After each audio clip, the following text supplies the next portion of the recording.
Hello, everybody, and welcome to the Total Soccer Show, an extra long one for the playoffs. My name is Taylor Rockwell, and it's playoff time, baby. The regular season is over, the playoffs are here, and they are only sort of slightly a little confusing in structure. We've got play-in games to preview, matchups to analyze, and stock to purchase or maybe sell on at least a few of these teams. So let's get into it. Joe Lowry, how many of the teams that we're going to discuss today do you think you know exactly what their tactics are, what their best starting 11 is, and what their vulnerabilities might be? How familiar do you feel with these playoff teams? I mean, I think I feel as familiar as one can feel, but not all of those teams have settled on those things that you just went through, Taylor. I don't know, maybe 2/3 of the playoff field. I feel pretty confident in understanding what their lineups are going to be. I mean, with the tactical stuff we know by now, right? Not that there couldn't be room for an MLS Cup-esque LA Galaxy. All of a sudden, we're going to play against the ball because of this injury or because of this thing sort of thing. All of that's on the table, but I think we know these teams well by now, which is always my favorite part of this year, right? It's like gives you a chance to dig deep into the final group, the teams that actually matter, and go from there. So I love this time of year, truly. This is like my favorite thing. And Jeff Ruder, the same question to you, but with your name in front of it instead of Joe's.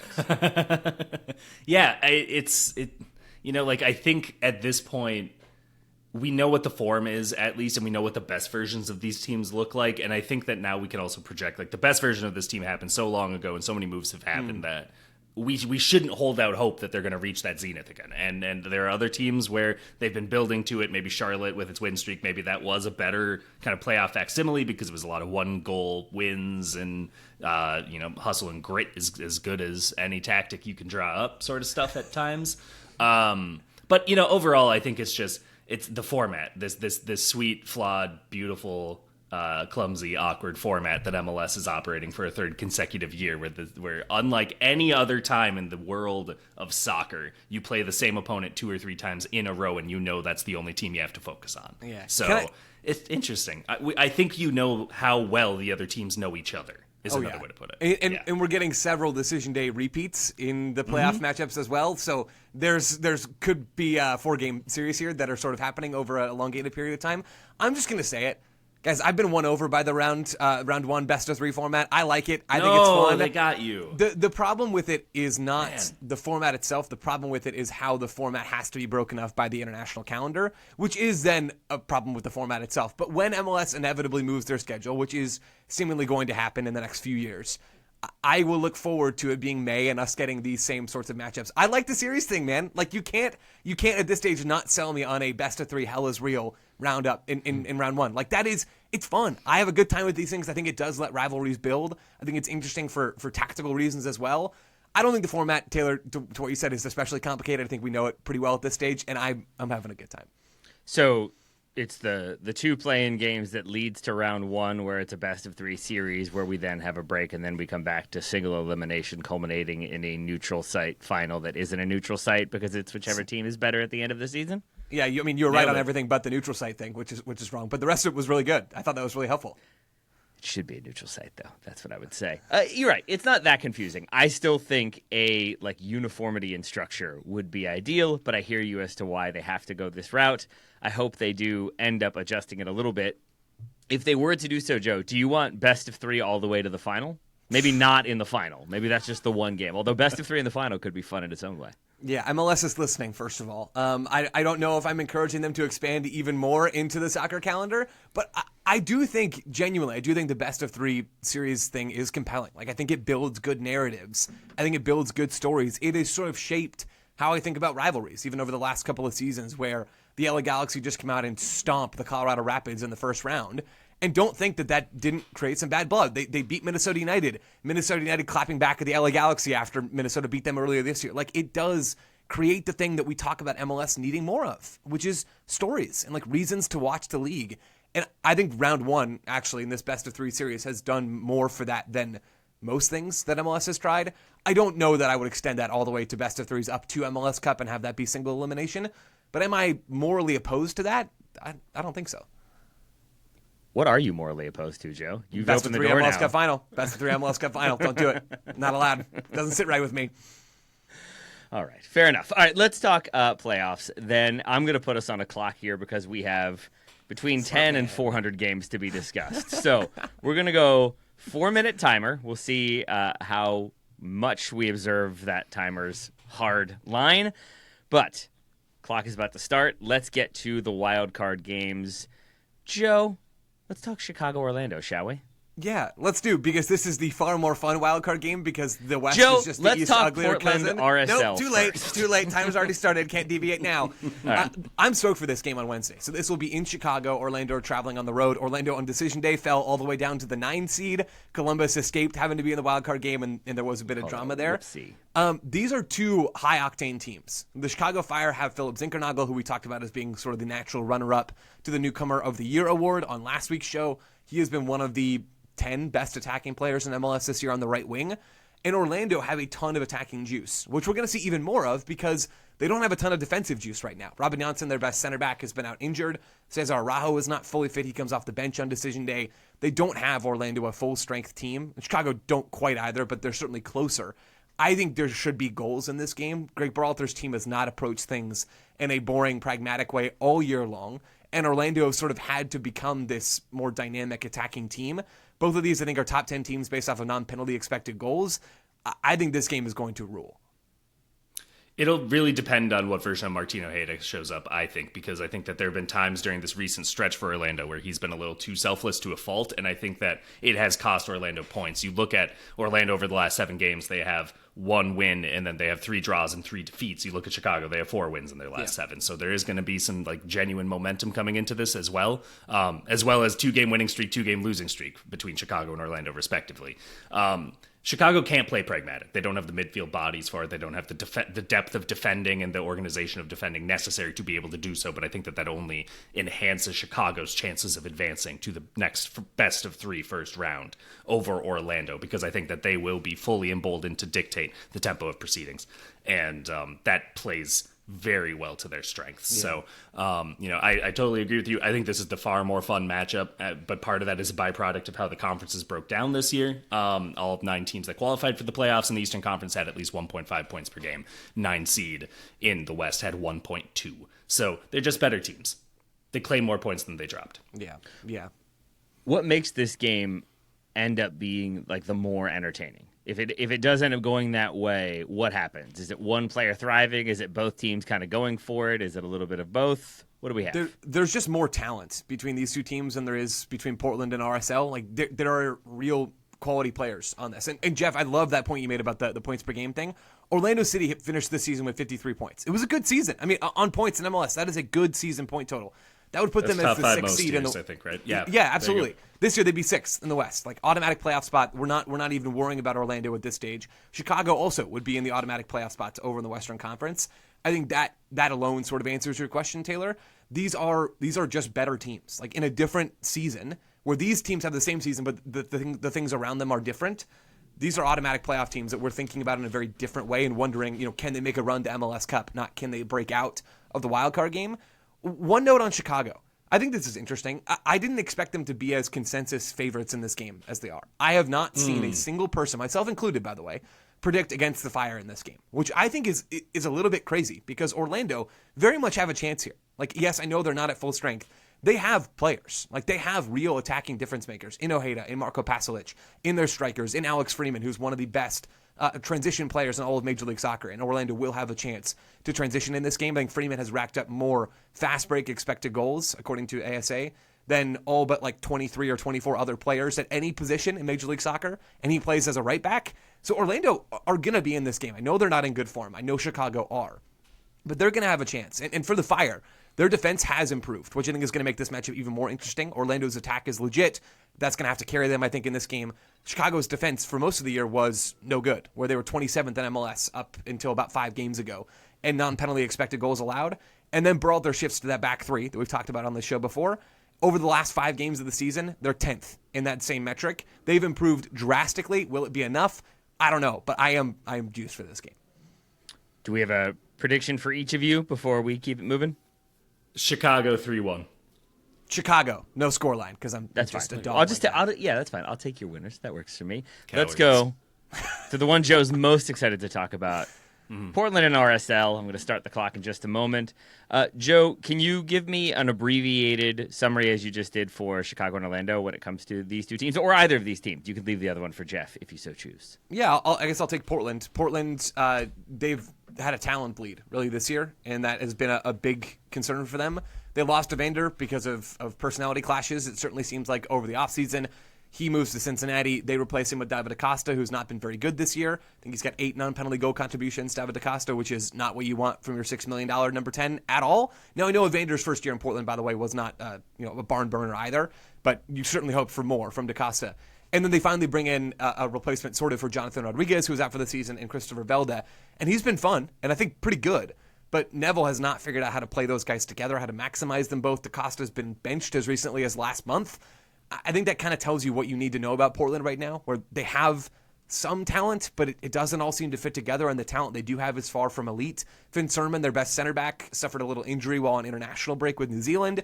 Phil Neville said he's 50-50 for this game. I think Portland are in a tough spot. If they advance from this game, I think they're bounced in the first round.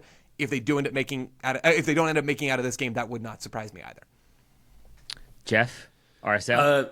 Yeah, on RSL, I mean, their best players are young Americans, which I think is a bit of a throwback for them. But whether you're looking at Diego Luna or Emeka Anelli, Xavier Gozo, like, they're really leaning into the contributions of young domestic players. And it's meant that they are very volatile. Keep in mind, they've also had another season, another ownership change. So they are kind of undergoing this whole organizational change once again for like the third time in 5 years.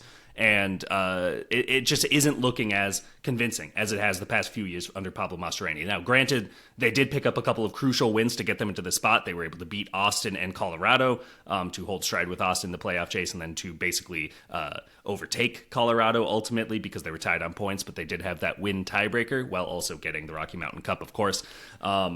It's going to be a very much a collective. DeAndre Yedlin's acquisition has also really helped sort of with the mentality and also getting them in the right direction. They've won, I think, 2 of the last 3 or 4 games. So they're, picking up speed at the right time where Portland is stagnating and have only won 2 of their last 13. So, I think this is kind of the undercard, to say the absolute least. And, I think it'll be a closer game, but I do think that this is a case now where Portland's inabilities to figure out a consistent game model will catch up to it. So if we're looking for reasons to be somewhat enthusiastic about this game, Josper Sorensen, would Diego Luna be one of those things? Yeah, certainly, and I think there's a reason that Jeff, you mentioned him right off the jump, right, for RSL. He is a fun player to watch. I think we all know that very well. I want to toss one other player who we've rarely mentioned on the show out for RSL to watch as well. Victor Olatunji, who they brought in RSL in the summer transfer window to be their new number 9, effectively. And he has been quite good coming over from Czechia. He has scored 3 goals in his last 3 starts. He looks physically imposing at this level, which is sort of a question when you come from a lower-level European league. And he looks like he has some of the technical tools and hold-up play to make the players around him better. Make no mistake, this year's RSL team is far worse than last year's RSL team that still didn't make it out of the first round of the playoffs. But if you're looking for building blocks, something that could get you through Portland in the wildcard game, and I do think RSL will win this game, if you're looking for building blocks for now, the immediate future, and then also maybe more so for next year, I think Olatunji, along with Luna, who will certainly be around through the World Cup, and Gozo and the other pieces that Jeff mentioned, there's something there. It just all happened a little bit too late for RSL this year. All right, so are we both taking RSL then? Yeah. Look at that. Conviction. Yes. All right, we have consensus, maybe not in the city of Portland, where I feel like they may take some issue with what we said so far, though my friend who is a Portland supporter has pretty realistic expectations of this team heading into the playoffs. We'll see if those are met or not. We'll see what else happens in round 1 when we come back to discuss the rest of round 1 playoff scenarios. Back soon. Welcome back to the Total Soccer Show. All right, so we've got our first game of the Eastern Conference round 1. We're going to be talking about the Philadelphia Union versus, I believe we left it with Chicago. Joe, the question for Philly coming into this one, as I see it, is can they make up the loss of Quinn Sullivan? How significant of a blow is that going to be to their ideal attacking game plan? I think it's a big blow for the Union. I don't know if it is a, wow, we don't get out of round 1 sort of blow. I don't think that it is. But Quinn Sullivan is this team's second best attacking playmaker. After Kai Wagner, Sullivan brings balance at times on the right side of the field with good service into the box. He's energetic, and he is certainly a better player in that attacking midfield role than any of the other options, including Indiana Vassilev, who's been the other starter opposite him in that 4-2-2 that Bradley Cornell has at his disposal. So it matters, don't get me wrong. What I will say about the Union, and the reason why I find myself, from what I've read and from what I've heard from other people so far, a bit higher on Philly than most of my peers, is that they do this every time, man. Like they chop and change pieces of this team at random times. Daniel Gazdag being the best example. Oh, we're trying to compete for trophies and rebuild and like regain some trust with our fan base after we just fired the coach who had a ton of goodwill in our city, which is almost impossible to build in Philly. Yeah, no problem. We're just going to go and dump our all-time leading goal scorer to another team in our conference. No, that we don't have any issue with that. And at the time, I thought, that's a little strange. Like, I understand they don't want to pay him, but that could come back to bite them. Oh, sweet summer child. It did not, right? It didn't at all. It didn't matter. They got better without Daniel Gazdag. So I know this is a little bit different, and you can only do that so many times, truly. Like, you can't decimate your whole roster and then replace them with USL players and go win MLS Cup, right? There is a line here. But the Union never seemed to even like dance close to that line. So I still think Philly, in the way that they're built, they do not rely truly on any singular player at the level that maybe an Inter Miami relies on a certain player, or San Diego, or like, I mean, pick your team here. Philly are different in that way. And so it matters, yes. I don't think it matters in a way that's going to completely derail any potential postseason run. What can Chicago do to derail the Union then? Joe or Jeff, whomever has stronger opinions. Take it, Jeff. I mean, like, first of all, I don't think that you can just take for granted copy-paste Philly always regenerates itself, because this is a totally different type of regeneration. In the past, they've had more of a tactical pragmatist at manager, and this time it's been a wholesale rebuild on a very short-term timeline. So I don't think it's quite the same hits played back, but I also will say that energy drink soccer, this is where it starts to get found out, and I think that for teams that can game plan against it, they might actually have an advantage, because they will know how to work their passing calibrations. For Chicago, that's going to be that they have to be more confident in possession than they have been. I think that for all the nice things we said about them in the last segment, the reason that they finished in the play-in game is because they really struggled at the start of the year to build a foothold into games and actually get close results. This is a team that, like Joe said, feast or famine a lot of the time. They had those infamous kind of 7-goal gluts that they gave up, and then they could score them as well, right? So I think for Chicago, it's going to be, if Philly wants you to have more of the ball, then good. Like, take it and do something with it, because as long as you act with that sort of conviction, I think that there is a chance Philadelphia could spring an upset, or that Chicago could spring an upset here. I think it's less likely than the other side of the bracket, and we'll get into that in a second. It has nothing to do, frankly, with RSL. But, I can see a world where this Chicago team is, again, only about 13 points lower on the table than Philadelphia is. That is a pretty small gap. That's like, in the West, that would be the difference between like 1st and 5th or 6th. So, I think that there is still some fine margins Chicago can exploit. They have the attacking talent, certainly, to break through it when you look at Zinkernagel and you look at Gutierrez. Hugo Kuipers is still one of the best strikers in MLS, and now is kind of getting much better service to show it. So, and Jonathan Bamba, maybe this is the case where he's able to pop up as well. So, there are players who can definitely threaten that Philadelphia team. I don't think that this is the round Philadelphia really finds its sternness test, but this is like the mini boss that makes sure that you've actually like understood the training before you move on to the more difficult back. It's like the baby Bowser that you meet at the end of the Mario level. Exactly. Like, you got to deal with the big boy later, like a lot later. Right, and he spins back and forth 3 times, and you're annoyed the third time. Like, why do I have to do this again? The timing of the jumps on those can mess a guy up. I'm not speaking from experience at all, but we all have our challenges in life.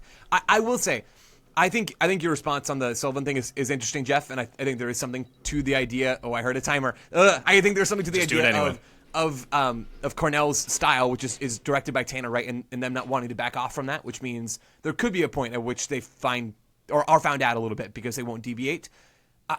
On the pressing thing, and about this time of year being the time when these pressing teams are found out, maybe these numbers exist, and I'm going to sound like a fool for saying this. I haven't seen real evidence for that beyond people just sort of saying it. When did Jesse Marsh win MLS Cup, Joe? No, right. But let's think about this in a different way. How many teams would we put in the energy drink soccer bucket? The answer is 2. The Red Bulls and the Philadelphia Union. And the Red Bulls don't even do it anymore. St. Louis. Okay, St. Louis. Yep. Totally fair. My bad. So 3 teams.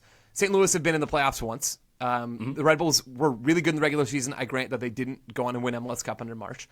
And the Union are still searching for their MLS Cup. But man, the Union making it all the way within like a Gareth Bale hair length of winning MLS Cup in 2022. For that sample size, like, I think actually the energy drink soccer teams have done really well come the postseason. And maybe I'm thinking about this all wrong, but I see Doyle talk about this all the time, and I don't think I agree, or I think the logic is flawed in how we get there. I think this small sample size means that there aren't many of those teams in the first place. And by and large, especially with Philadelphia, if we're just thinking about them, they've done pretty darn well for themselves when it comes to postseason play. So I don't know, that argument doesn't hold a lot of water for me, at least until I'm like evidence-basedly proven wrong. I guess I would also say that 22 version was not leaning into the bit nearly as much as they are this year. I don't think that was an energy drink soccer season. I think it was dependent on the matchup. Like after Brendan Aronson left, that sort of evolved and that changed, and that happened before 22. Anyway. So what I'm hearing is that for competition purposes, Joe is going to take Philly and Jeff is going to take Chicago? Absolutely. I'm taking Philly. Yeah. I'm taking Philly. Yeah. Don't do that to me. I also like how we've just assumed Chicago are going to be in it because we said they were. Sorry, Orlando. Yeah. I think you could very much be in this game. I'm picking Philly either way over both of you, if that makes you feel better. No, that's literally all I'm doing is that we said Chicago after the first one, so we're going to continue. We have to on. continue the bracket, for sure. Yeah, I've got Gotcha. Philly. That makes sense. I'm going to be controversial and say that I think in the next game it's going to be Cincinnati against Columbus. I'm just going to make that statement now. call. I know that's kind of bold, but this is a pretty amazing matchup, Joe, to get in round one. I'm so stoked for this. Like we talk about this sometimes where we were watching the USMNT The timer game, is Jeff. going. I know. I'm building towards something. I'm building. let me cook. Sorry, now I'm all off track. We were watching that USMNT Australia A game, quick update Jeff. on the timer is that the timer thanks, is Taylor. still going. Thank you. Yeah. Thanks very much. At Dick's Sporting Goods Park in Commerce City, Colorado, Jeff, you watch games there, whether it's the U.S. men, women, the Rapids. It's just Children. an ugly game. Like the field just looks ugly on TV. It does not look ugly at Lower.com Field or at TQL Stadium. And the like color matchups, I know this makes it sound like I'm 3 years old. I'm probably already there after the Mario thing just a minute ago. But like, it's so aesthetic to watch, and that's part of why I'm going to be honest with myself, am juiced for this game. I think these are two incredibly fun and incredibly flawed teams. That is the other headline for why I'm interested in these games. You're not getting a ton of juice out of Cincinnati at the moment. Like, they are a weird team. They've had 20 wins this year. 16 of them have been by one goal. They have played with razor-thin margins all year long, and that gets harder to do in the playoffs. They're a little bit banged up as well when it comes to their back five, their three center backs and their double pivot. And then Columbus, they're more open than they've been ever under Wilfried Nancy. They're allowing more non-penalty XG per game this year than they have in either of his two previous seasons in charge. And I think a lot of that's because they've been injured. And they're injured at both ends. Sean Zawadzki's now back in this team, so that helps a little bit. But you look at the attack, and they're certainly missing pieces there, which means they're not threatening high up the field quite as much, which means they are giving up more looks the other way. They're turning the ball over more often. This is not the best version of Columbus. It's not the best version of Cincinnati. I think this is going to be two teams that are playing some fun ball, but are also being sloppy with it, and that makes for good entertainment. Jeff, does that make for big swings in this one, do you feel like? Like, could we get a game 1 4-3 winner, and the next one is like 3-0 the other way? It could be one of those series where one team wins goal difference, one team wins 2 games, and that's the kicker, right? And it wouldn't surprise me either. I mean, keep in mind, this is an FC Cincinnati side that was a front runner to win the Shield, even back in August, and then over the last 10 games kind of decided, no, that's fine, you can have it. We'll do something different instead. Won 5 of their last 10, lost 3. And Columbus did have to charge a little bit to get back. They got 4 points in their final 2 games, but that's because they got 1 point from their 3 before it, right? They're very flawed teams, and this could be the case where Cincinnati made a brief MLS record signing at striker to be able to get a match winner, and Columbus didn't early enough. They got Abu Ali, and he came in, and late in the season, and he's still acclimating. They're still trying to figure out their kind of rotations in the attack, I think. And Diego Rossi, I think he works better as a secondary piece in an attack rather than being the focal point. So in time, that should be better as well. But I think that this is going to be a game where, form goes out the window in a rivalry and all these things. But genuinely, at this point, they don't want to look at their form. Neither of these teams are going to want to look at their form. So they are going to throw it out the window for the most part. But if one team is going to be more confident, it's probably the team that's, the higher seed is going to have 2 games at home. And, if Cincinnati drops some points against Columbus in a really brutal way towards the back half of the regular season, I wouldn't be surprised if this is their retribution. You might be tipping your hand here with your prediction when I ask this question. Who do you think could be the difference maker or difference makers for either of these teams? I think this is where Columbus is like depth has to really step in and step up. And I don't just mean like depth on the bench. I also mean like the non-headliners, because I think if you're comparing the headliners, Cincinnati has an advantage. They have Evander, who is a fringe MVP candidate. He was on my best 11 this year. Columbus had no one on my best 11. But at the same point, Columbus does have a game model that I think is more coherent, is more clear, it is more decisive, and it is more controlling. And as a result of that, if they do execute it, and if they can do that well in the defensive lines and the midfield lines, it will frustrate the service in a very injury-depleted Cincinnati team, relatively in the midfield especially, from getting the ball to Evander and Kevin Deke and Brenner. So, I think that as long as Columbus can just say, like, hey, it's a different part of the season now, wipe your hands of it. We were second last year and we lost in the first round. Now we're the team playing the second team. Let's get some just desserts. I think that they really do have a chance here. But it will be a more anonymous approach, where we learn some guys. Like, when 23, keep in mind, some of the heroes were Malte Amundsen and Christian Ramirez. We weren't really talking about them coming into the playoffs. Fair. Joe, any individuals for you, or do you want to get straight to a prediction? I'll say Patrick Schulte, because the Crew are giving up so many chances. He has not been great this year. He's got a guy to watch because the big names in Rossi and Abu Ali are hurt. So we don't know when they're coming back. We don't know how impactful they're going to be.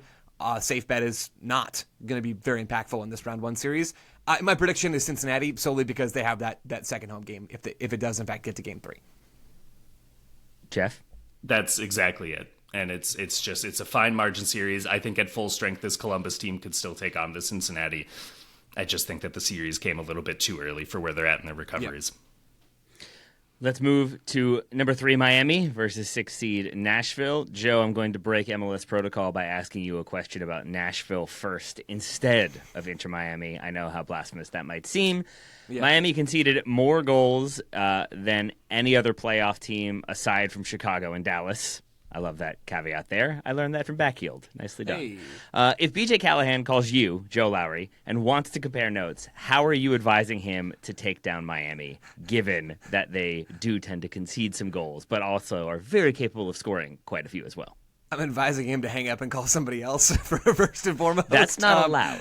Oh, okay. This is a phone a friend situation, Joe. He called back. Yeah. Truly, I don't think I can tell BJ Callen anything that he doesn't know about attacking Miami, because it's obvious how you attack Miami. This is why you're comparing notes, Joe. No, he has ideas. You're not presuming to know more. Good. Okay. Good point. I like that framing. That makes me more comfortable with the context. I had a feeling it might. Jordi Alba is a joke defensively, right? I mean, Jeff, you've talked about that on the show before. We've all talked about it before. I mean, there's an open highway down that left side for Miami, the right side for Nashville. There will be opportunities there. There will be opportunities for Nashville to get at Miami. I do not think the attack is at all the place where BJ Callahan's got a game plan here.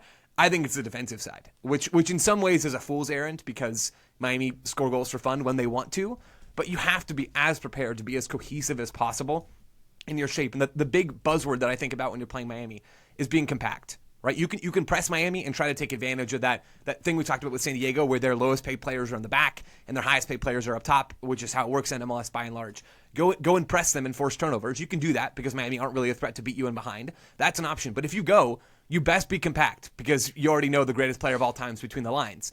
Or if you sit deep, which is also fine, because then you can frustrate the best player of all time and not give him quite as many chances to operate. We saw Seattle have some success with a really compact structure, whether they were pressing, whether they were sitting a little bit deeper. I think you could do that too, but you have to be compact. Like, you cannot afford to have one player 2 yards out of shape in your system. So I think that's a lot of what the focus is for Nashville this week, building into that game. They just shipped a ton of goals to Miami on decision day, where they were the better team in the first half. Nashville, Messi and co turned it on in the second half, and they lost that game by multiple goals. Like, that's how quickly it can turn. I think Nashville understand that. They played Miami a ton in their respective existence as clubs. I think Nashville know how to get something out of this game. The question is just, can they actually do it? Because Miami on their day are the best team in MLS. And we're sure that BJ Callahan didn't tell his team, like, guys, it's halftime. We don't need to tip our hand. Go ahead and let them score a bunch of goals, get false confidence, and then we'll smash them in the first round. 4D That's chess. Totally a thing. That's a BJ move right there. 4D chess, 100%. I did enjoy. I'm just going to keep plugging back, Joe. That they your write-up, I think, was sort of like, it could have been the other way, 5-2 to Nashville. It wasn't, but it could have been. Is that solace for this Nashville team heading into this matchup? So it was Ben Wright that wrote this piece. And Yeah. I think it kind of is, right? I mean, Nashville, we're in this game, very much in this game. And I know that when you lose 5-2, it doesn't feel like you were. But if you watch this game, they absolutely had a chance to put it away. And unfortunately, putting it away against Miami is being up by more than just one goal at halftime. I honestly think the biggest thing working against Nashville in round one, I think up against almost anybody else, I think they're a real threat to make a deep run. Miami, if Miami care, which is a question, they're going to win this series. Like, we saw that on decision day. If they care enough, their attack is basically impossible to stop. And I know they were bounced in the first round last time. I suppose if Joe Willis puts in a Brad Guzan 2024-esque performance, this looks a little bit different. But I think this series is almost entirely dependent on what version of Miami shows up, because we have a pretty big pile of evidence that says Nashville are remarkably consistent. They've had success in knockout tournaments. They're a great team. But Miami, on their day, are just either a far better team or a far worse team. And I honestly don't know what version's going to show up. I mean, what's the differentiator there, Jeff or Joe, whomever feels more confident on that Jeff. one? Like what determines if it's going to be Miami lights out blitzing team scoring 5 versus a Miami team that cannot defend, are all over the place, and concede 5?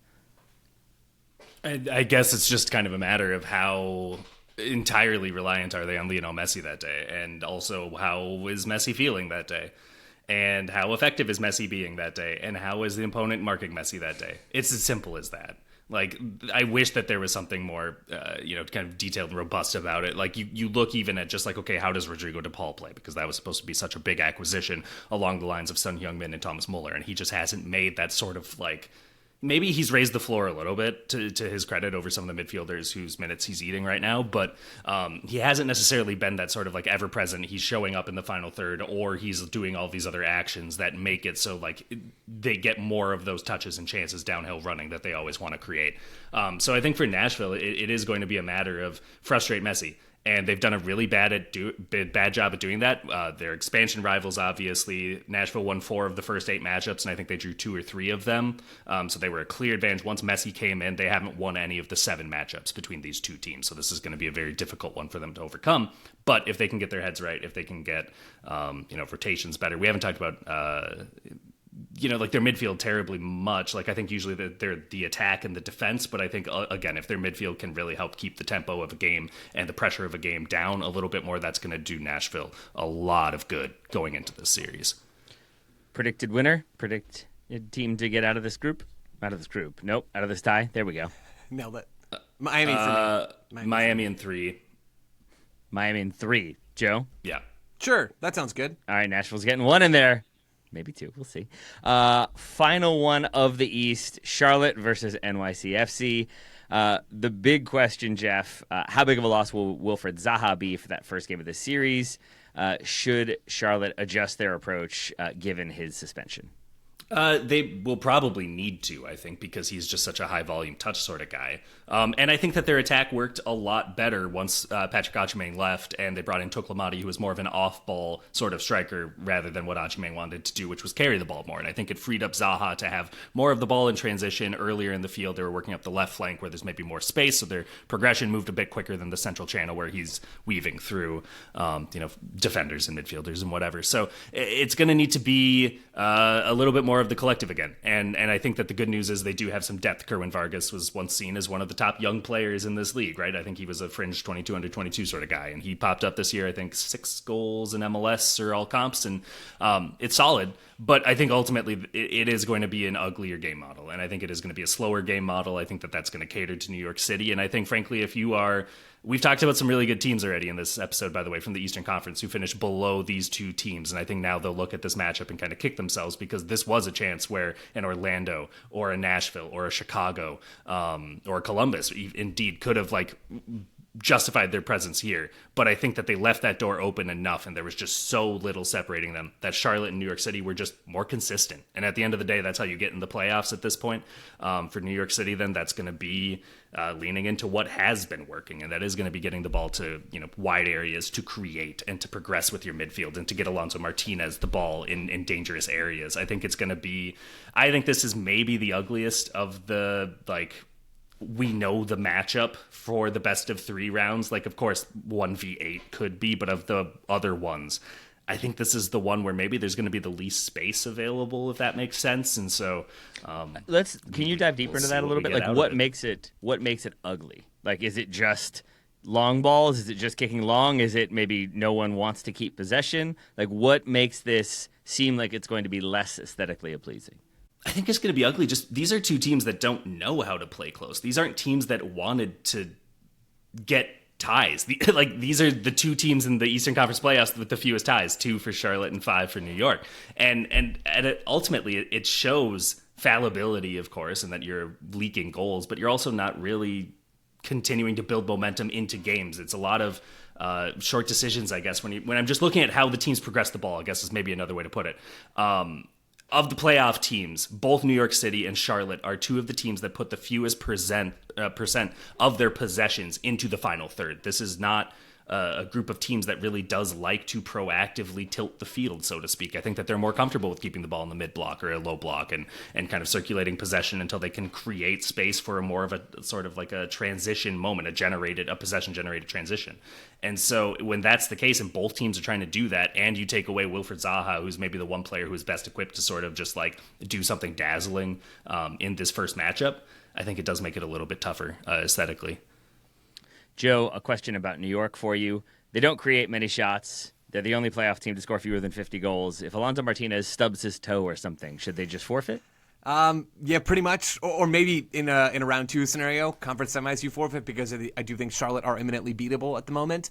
But I think they are so reliant on Alonso Martinez, and Ben pointed that out well in his piece. Yeah. They are incredibly reliant, more so on him than any other team is reliant on one individual for their expected goals. It's kind of a wild thing to think about. He needs a little bit more help, and this NYCFC team just isn't complete just yet. I think they're a good team. They're not a great team. We haven't seen that sort of ceiling for them. They don't have quite enough in the attack to be that. And I'm not even sure at the moment that Charlotte are a good team, to look at the other half of this, where Pep Biel, if he's healthy, I think they are very much the team that I'm picking in this round. He's not, right? And so you don't have the elite number 10 who is playing at a borderline best 11 level mixed with the elite goalkeeper that they do have in Christian Kalina. You don't have that right now. You only have half of that recipe, and I just don't think that's enough. So you have New York? I do, yep. Jeffrey? As do I. Jefferson? Yeah. Jeffington the third? All of them work, and all of them lead to New York City. All right. Congratulations, NYCFC. Commiserations, Ryan and Charlotte. We'll see if Ryan listens and we hear from him. We won't. We will come back to talk about the Western Conference playoffs in just a moment. Welcome back, everybody. We moved to the West, much as Americans have a tendency to do. Let's talk San Diego, and I believe we landed on RSL as their round 1 opponent. San Diego, top of the West. RSL coming in after the play-in. Joe, the concern for San Diego, as I see it, is essentially goals conceded. That was a very high number for them throughout the season. Not really good if you're going into the playoffs, or maybe that's a better way to put it. Is that a problem for San Diego? Has that been a big enough issue for them that it's something they need to address, or have they found ways to work around it, namely scoring more goals than their opponent? I don't think it is a huge issue, but it's the thing to watch, right? If San Diego are going to be bounced, whether that's in the first round, which I don't think they're so good that they can't be bounced, sort of like Jeff was talking about with Philly and Chicago, right? The gap is not so large between these teams. It's MLS, right? Anything's on the table. But I do think that San Diego will be thinking about how can we take better care of the ball. And that's how they'll frame it, rather than how can we be better defensively, because everything they want to do revolves around keeping possession. Now, by and large this year, compared to most teams, they were a pretty good defensive outfit. They only allowed 41 goals in the regular season. That's better than every team in the West other than LA, Vancouver, and Minnesota. So good defensive record-ish, but not quite as good as the best of the best. And that is just to set the stage. That's sort of where they're at, both when you look at the pure goals allowed and the XG allowed. But I think for San Diego, and we talked about this after their more open game against Houston, where they had to come back San Diego and that crushed the Dynamo season. When they turn over the ball in bad spots deep in their own half, they're in trouble. And they do that from time to time. They absolutely do. So I don't think San Diego are above being bounced by anyone, because they have been pretty darn good at that stuff, but they haven't been great at that stuff all year long. They leave the door open in a way that I'm not quite sure the Crew maybe leave the door open. With that extra center back, they have maybe a little bit more protection. Not that the Crew have been great defensively, but at their best under Wilfried Zaha, I think that stylistic cousin of San Diego, they've done a slightly better job. So anything's on the table. I think San Diego are a great team. I have them as a tier 1 contender. I think they have every chance to win the West, especially with Vancouver and all their injuries. But, I mean, there's a pretty clear recipe on how you make life for them difficult, which is you pounce whenever they have a moment, like sort of that brain fart moment, and you take advantage from there. Jeff, does that set the stage for a third straight year of a number 1 seed getting into some trouble? Ooh. It could. It absolutely could, right? Like, because bear in mind, in 2023, it was St. Louis City losing to Sporting Kansas City. In 2024, Inter Miami fell to Atlanta United. I think that what you saw in both of those was sort of panicking the first moment something went wrong. In the St. Louis series, it was Jabulo Blom really struggled to keep up with Kansas City's attack and suddenly made Alan Pulido look like a striker who was worth his initial transfer fee. And if you look at 2024, it was Miami's entire defense taking naps in the box while Atlanta was sending in crosses trying to win its series, while Miami is trying to play for penalties.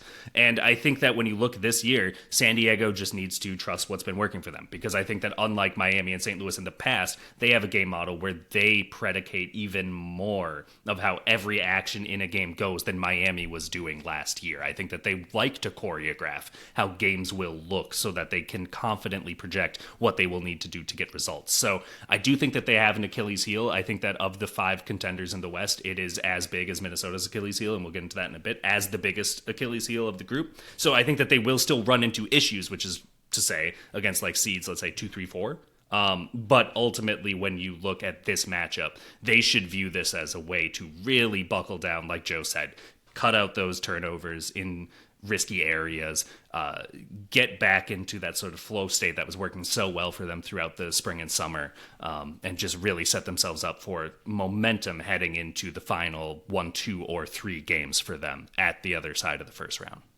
Joe, forgive me if you covered this already, but to restate, like, is there an individual player that tends to be responsible for those mistakes for San Diego? Is it more of like a team issue? How can they cut those problems out? I think it is not on individual players. Some of those issues happen naturally when you possess the ball like San Diego do. And part of it's also because they haven't spent a lot of time and energy giving minutes to experienced players in the middle of their back line, right? I mean, their sort of go-to center back at the moment looks like Chris McVey, who is been really good this year by and large for San Diego, but he was no one's idea of a best 11 sort of center back coming into this year. He's a good distributor, has a very high ceiling in that way, is not above a mistake. And the other center back they've been given a bunch of minutes to is the youngster Manu Dua, who is in his first ever MLS season out of the draft last year as the number 1 pick. So I think it is more they've accepted that as a risk, and they have to be good enough at everything else to accommodate a built-in like error bar there. Like there's going to be a mistake there. The question is, can they limit it to just 1 or 2 in a game, and can they go out there and be really successful in the attack? I don't think, even though San Diego could be troubled by either RSL or Portland, I think mostly they're going to breeze through that first-round series, and things will start to get real for them later on. Jeff, concur? I concur. Yeah, I see San Diego getting through. All right, then let's talk Vancouver versus FC Dallas. Once again, I'm going to break with tradition. We're going to talk about the 7 seed first, Jeff, because FC Dallas did not seem like they were going to be a playoff team at certain points in this season, largely when Lucho Acosta was involved. He no longer is, and now here they are. How do they make this happen? Yeah, I think, look, it's a really direct sliding doors moment where you look August 8th, Lucho Acosta goes to Fluminense. Farewell, goodbye, so long, thanks for all the fish. Their last 10 games, 5 wins, 4 draws, I thought 1 he just loss. talked about maybe theoretically bringing fish at some point, but he did still want to be compensated for the lack of fish brought. Right, and then he didn't bring a towel, so he couldn't protect himself from other dangers. Yes, of course. So only 1 loss in their final 10 games. And they've done it by really leaning into we were let down by our star, but we're better than that. And I think that you've seen it with some important shifts that have come in from Anderson Julio, who had at times been a kind of an on and off impact player for RSL, comes over to FC Dallas, and he's been picking up some goals. Petar Musa looks comfortable being the focal point of an attack, not in a traditional way, but mostly like I need to get into the correct spots so that this whole thing actually funnels towards something productive. But you're also seeing it with some of the other players who maybe are more overlooked. Like Kaique arrived, 5 letters, 3 syllables, in March, and has done a lot of really good work to help at the 6 and fortify that midfield while also scoring great goals as he did on decision day. So I think that is something that definitely has helped elevate their floor. Christian Kapp is finally arriving after that homegrown saga, and Houston having his rights under an old system and him having to start his career in Europe finally comes back, working into the rotation. Sam Sarver stepping up from North Texas, who had been 19 goals, 4 assists, I think, in Next Pro, and played a really important shift against the Galaxy in the second to last game of the season, and has that sort of like kind of hustle and determination that makes Seattle love Paul Rothrock, right? Like that same sort of like he's going to really put 110% into every action, but he also does have some of that like final quality that'll make it come off into something spectacular. They just have like a really good collective. It's a lot easier to see how they're building into the future under Eric Quill. And by the way, it's great to have a ball cap coach back in Major League Soccer. So, we're really happy about that as well. It's going to be the fact that they were able to jump past Portland and Colorado and RSL, I think, is a great testament to the work that they did over the final 10 games. I think that they should be set up really well for 26, if not this matchup. All right, and their opponent in this matchup would be Vancouver. Joe, how healthy, fully intact is Vancouver heading into the playoffs? Whatever you're thinking, it's less than that.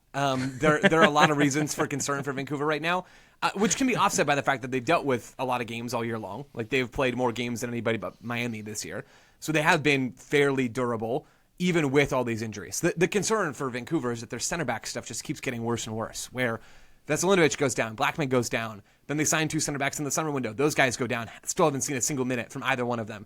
And then Matias Laborda on decision day gets a red card. And so he's suspended for match 1 of this series. A game, by the way, on decision day that Dallas won without their 2 best players. So, 2 best attackers anyway. I mean, it's a tricky spot for Vancouver right now, where I still really believe in this team. I have a hard time not believing in them, given all of the adversity that they've successfully faced and moved past this year. But then you toss in Brian White not being fit and Ryan Gauld not being fit. And man, the list is so long for Vancouver right now. I sort of feel like if we're that worried about Quinn Sullivan in Philly, man, we should be worried about all these guys in Vancouver. So I am worried. I was thinking about my tiers earlier today.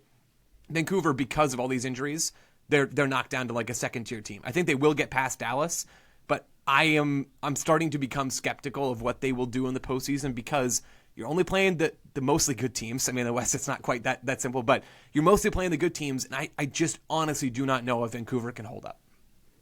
Joe, if you were picking the starting 11 for Vancouver, how many places do you think you can name comfortably?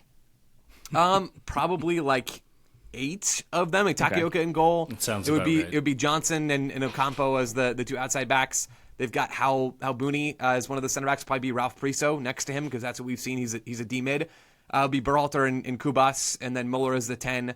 I would assume Daniel Rios. Maybe everybody. Maybe we can figure out everybody. Rios up top, and then it would be Ahmed and Sabi as the 2 wingers. You would have to imagine, because the rest of these dudes just aren't healthy. I mean, it will probably look like their decision day 11, just with Ralph Priso in the middle of the back line instead of Laborda.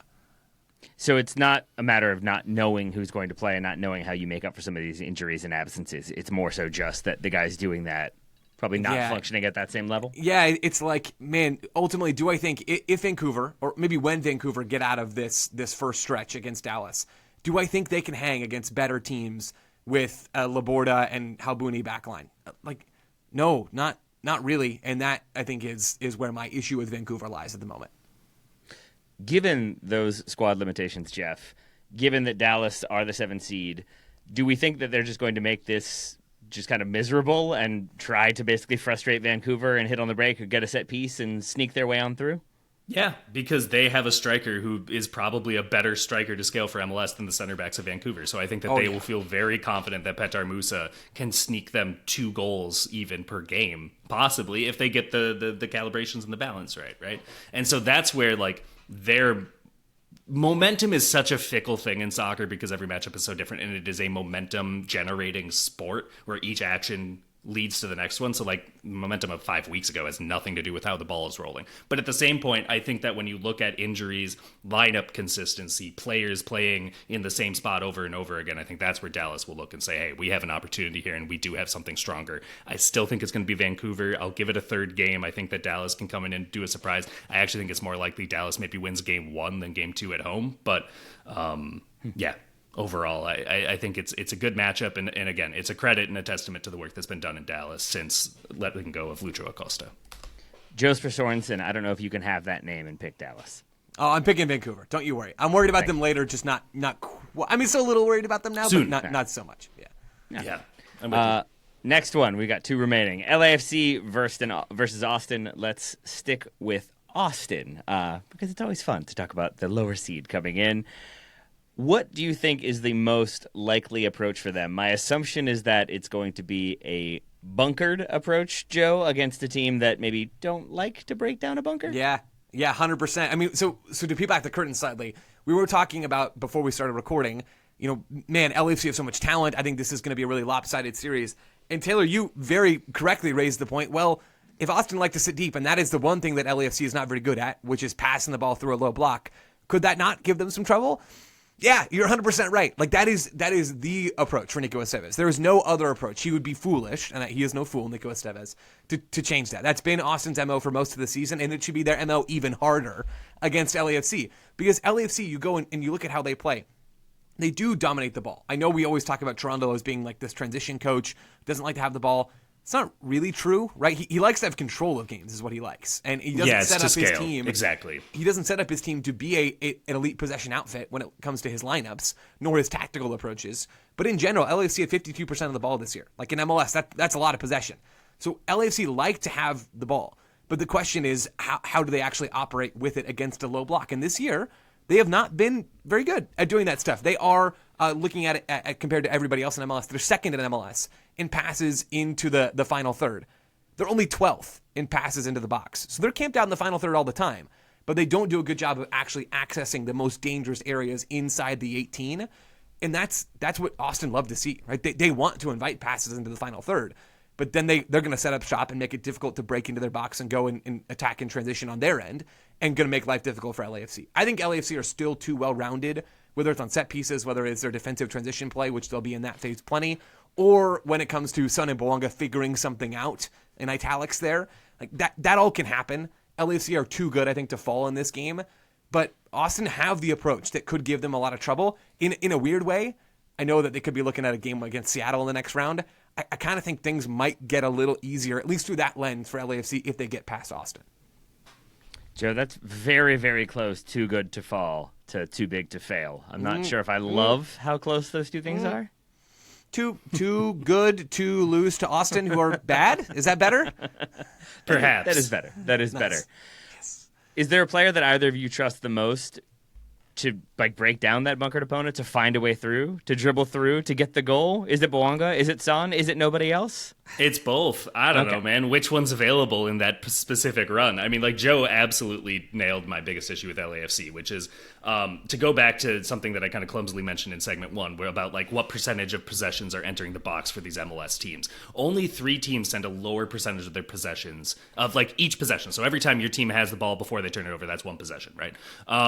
Of the teams, like LAFC averages about 82 possessions per game. That's bang average for MLS this year. They're only sending in 22% of them into the box. There are only 3 teams that do it less often. It's CF Montreal, bad. Toronto FC, bad. FC Cincinnati, So that's something to watch as you go in the playoffs. But I think with LAFC then, the question is going to be, how do they break through that? I think that's going to be maybe Andrew Moran maybe has to do even more of those sort of like diagonal balls that he can do really well. Because I think that what you're going to need, Bouanga and Son can get into space. We know that. You're going to need someone who can consistently hit that diagonal and consistently get that ball. And it can do that under duress. That's going to be the biggest thing, because now you're coming up against better organized defenses and defenses with points to prove. This is where MLS has stakes, right? And so you need to be able to execute that ball. That's where loaning in a player from Brighton could come in handy for them, frankly. But Austin has a chance to make things very, very difficult for LAFC here. And if nothing else, I won't be surprised if Austin is sort of the team that's trialing a blueprint that the Vancouvers, the Minnesotas, the Seattles, and the San Diegos are going to be studying very closely to figure out what they need to do when they face this juggernaut. So slightly closer than we might have expected at first, but ultimately you both have LAFC advancing? Yes. Same. Joe with the nod. We move to our final game, Minnesota versus Seattle. Jeff, coming right to you to talk Minnesota, and then I'm going to set the clock and see how far over we go. What is the best possible attacking approach for this Minnesota team, given previous sales, current injuries, recent experimentation? What would you like to see in terms of that starting 11? Yeah, for Minnesota, this is where that, what did I call it? The small market summer has really caught up with them, right? And I think that they made a lot of sort of market decisions that a team that is not in serious contention for trophies would make. It really backfired for them in the Open Cup, But now what you saw finally, Kelvin Yeboah came back from that injury he suffered against Austin in the semifinal, and he played about 15 minutes off the bench on decision day. It was like the only thing that went right for them on decision day against the Galaxy. So they're also coming in with some of the worst body language, so to speak, of any team in this playoff system. The good news is if Yeboah is able to go even 45 to 60 minutes, then they are able to go back into a team shape that favors them much better. What they've had to do in his absence is play with basically 2 false nines, which means absolutely no one is trying to do that chance creation right by the box besides Joaquin Pereira when he gets up there, and nobody is actually trying to get into a spot where a striker would try to score a goal. So they do have that flexibility to go back to, I think, what was sort of their best system, which was like a 3-5-2 that played in possession kind of more like a 3-4-2-1, and then that midfielder drops back even further. I'm sure there's a calibration where you have Kelvin Yeboah with Joaquin Pereira and Robin Lod pulling the strings right beneath him, and Will Trapp and Nectarios Triantis in midfield. I still worry against this Seattle team with the depth that they have, with the quality that they have in these areas, and the continuity and the big game tests that they've already gotten this year. I think that Minnesota has really sleepwalked into the playoffs in a really unfortunate way for how their season was going for the first 2/3 of it. So if you are buying, selling, or holding playoff stock, what are you doing with Minnesota's? Well, the thing is, they're coming against the team I picked to win MLS Cup at the start of the year. So I'm probably holding just because it looks less cowardly or foolish. But I think that this is where you start to say Seattle never really put it together in the regular season the way that all of us expected them to, including after that Club World Cup where they actually went toe-to-toe with 2 of the best clubs in Europe and 1 of the best clubs in South America. They have not. They are still the 5th team in the West. This is where they're going to have to start to do it. They lost in Minnesota in August 1-0, where Osaze de Rosario skied 2 just golden opportunities that would have swung the game and possibly where the home field advantage of the series is. They're in a bit better fitness now. So I think Seattle's got an advantage here. Joe, so with all of those kind of potential drawbacks in mind, I'm assuming you are just fully selling all of your Seattle stock. You want nothing to do with them? Yeah, as soon as Pedro de la Vega, my sweet golden prince, went down injured on decision day, I'm just selling all. No, I mean, I think we're all in. I think Seattle could well win the Western Conference. I think Seattle could well win MLS Cup. Losing de la Vega on decision day on a very serious note, probably their best 1v1 dribble threat, someone who has improved this year over last year now that Brian Schmetzer has just let him be on the left wing. That hurts, man. And it didn't. Brian Schmetzer didn't sound optimistic about De La Vega and his return to play. So I don't know what that looks like. We'll find out. But that is a concern for Seattle. I just think this Sounders team is too deep. They have impressed in too many knockout tournaments for me to doubt them against a Minnesota United team that's not the same team that we fell in love with back in the spring. Right? They're just not. And Jeff, you went through that really well. The Pereira Lud double false 9 thing is like out of necessity, not out of choice by Eric Ramsey. I do not think Minnesota are a team that belong in like the top few tiers of postseason contention right now. I think they are closer to the bottom than they are to the top of the list of contenders, and Seattle are not really moved for me in that they're a top 6 team based off of both non-penalty XG for and against. They're a good team in both attack and defense. They've got a lot of pieces that I really like, and they've got the depth to deal with an injury like the De La Vega one. I think Seattle will take this series. Not that Minnesota will make it easy for them. Again, this is MLS. Minnesota would be wise to sit very, very deep and to frustrate Seattle, especially now without their biggest 1v1 dribbling threat. Like, that is how I expect this to look, but I think Seattle are just too good. And the reason, excuse me, wow. I had to rush to get in so hard that I didn't even find my voice yet. The reason that I think that you really can't discount Minnesota in this series either is because their one trick that still works is so perfect against what Seattle's biggest faults are, which is Seattle is very slow defending in transition. They do not have the recovery legs, and they're pretty bad at defending set pieces, which is Minnesota's whole thing. And so if Seattle isn't opportunistic with their own stuff, which can be even more lucrative than those 2 specific examples, then they will open a door for Minnesota to come back and wrestle control of it. But at this point, I think this is like maybe the one matchup where the low seed is actually the team that maybe has more pressure of expectation to dictate the tempo of proceedings in these games and make the opponent sort of meet them where they are rather than be the opportunists and the underdog. So it sounds like you are both taking Seattle, but have some caveats in there along the way. Yep. Yes. So it also feels like this is one of the more open playoffs that I can recall, where like we have a few upsets in here, but in both cases I think that's a 5 over a 4. That's an upset technically, but I don't know. I don't think there's any that we're like, yep, it's definitely a 7 seed getting through here. So it does seem like though every game has points to prove, things to play for. It feels like we expect some of these to be much more competitive than at least a few others. Is there the marquee matchup? What's the playoff like round one that you are most excited to watch? Which game? Joe, do you want to just take the right answer, or should I? Is the right answer Hell is Real? That's my pick. It I mean, is. for reasons I've already said on this show, I am stoked for that series. So that would be my pick, Taylor. Jeff nods. The alternative in the West, I guess you would say, is Minnesota-Seattle, just because you finally got 2 of the 5 teams. We've said there are 5 good teams in the West all year, and 2 of them are playing each other. So there you go. And my final question that I think I have an answer for, but I don't know. Who is the playoff coach you have the most faith in? For whatever reason, to do whatever it might need to be, who do you trust the most out of all of these coaches? Brian Schmetzer, I think. Because I think Brian Schmetzer has done a really good job navigating a few different iterations of this season, and he's had the benefit of the deepest roster he's ever had.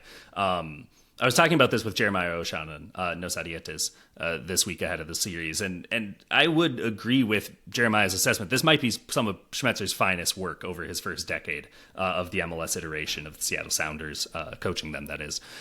He's done really well chopping and changing, integrating new pieces. Jesus Ferrer's looked a lot better since he found kind of more consistency, and maybe part of it is he just needed a few months to like get used to I'm not playing at home anymore, but he's looked a lot better. I think Brian Schmetzer has not just the tools in his box, but he also knows how to use them well. So I would say Brian Schmetzer here. Yeah, and I'm just legally not allowed to say anybody but Wilfred Nance, so that would be my answer to this question. And since you all answered that one, now you're pinned into having to answer who is the playoff coach you trust the least for whatever reason. Javier Mascherano? Yep. Is that an acceptable pick? That is an acceptable answer. It feels like if there is a galaxy-brained oopsie to be made, that might be a good place to start. Jeff? Yeah, it's a coach who's never coached a club before, who certainly doesn't know what a playoff system looks like, and there could be some really weird substitution decisions. Or the thing that he's been doing this year, which is run his 35-plus-year-old players into the ground and play them 90 minutes almost every single game, and that will not go well. That feels possible. It also does feel slightly remotely possible that we could get him after every game being like, and now we advance? Oh, not yet. Okay, not yet. Okay. Next one. Cool. Eventually he'll figure it out, I'm sure.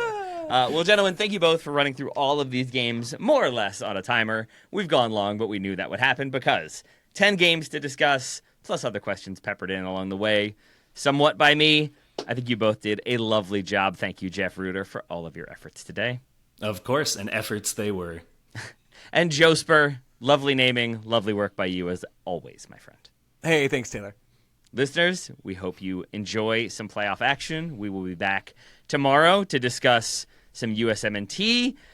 Later in the week, we've got Champions League, listener questions, a weekender. Lots still to come from the Total Soccer Show. For now, have a lovely day. Talk to you soon.